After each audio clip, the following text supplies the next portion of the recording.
ஓம் ஸ்ரீ வாராகி சரணம். வீட்டின் வாஸ்து பிரச்சனையை சரி செய்ய இந்த பரிகாரத்தை செய்யுங்கள்.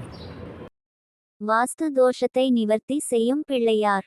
நீங்கள் வாடகை வீட்டில் குடியிருந்தாலும் சரி அல்லது சொந்த வீட்டில் குடியிருந்தாலும் சரி, வீட்டில் இருக்கும் வாஸ்து தோஷத்தால் குடும்பத்தில் பிரச்சனை என்ற சங்கடங்கள் உங்களுக்கு இருந்தால், அந்த வாஸ்து தோஷத்தை சரி செய்ய முடியாத பட்சத்தில் இந்த பிள்ளையாரை கொண்டு வந்து வாஸ்து தோஷம் உள்ள திசையில் வைத்து விடுங்கள் போதும்.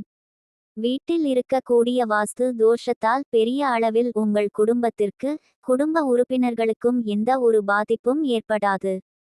வீட்டில் எந்த திசையில் வாஸ்து தோஷம் இருக்கிறது, வீட்டில் இருக்கும் எந்த இடத்தை மாற்ற வேண்டும் என்று வாஸ்து நிபுணர் சொல்லி இருக்கிறார்.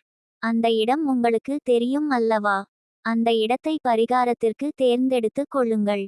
ஒரு வாழை இலையிலோ அல்லது வெற்றிலையின் மேல் மஞ்சள் பிள்ளையாரை பிடித்து வைக்க வேண்டும்.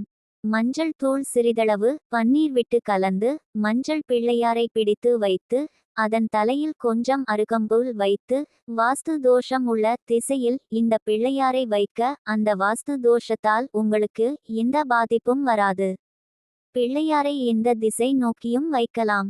எந்த மூலையிலும் பிள்ளையாரை வைக்கலாம். பிள்ளையாருக்கு எந்த தோஷமும் கிடையாது. வாரத்தில் ஒரு முறை இந்த பிள்ளையாரை பிடித்து வைக்க வேண்டும்.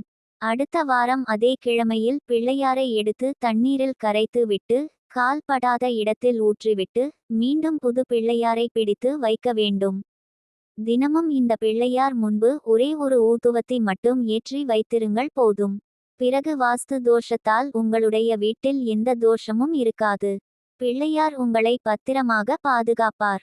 பிள்ளையாரே துணை, பிள்ளையாரே துணை, பிள்ளையாரே துணை என்ற 3 முறை சொல்லுங்கள்.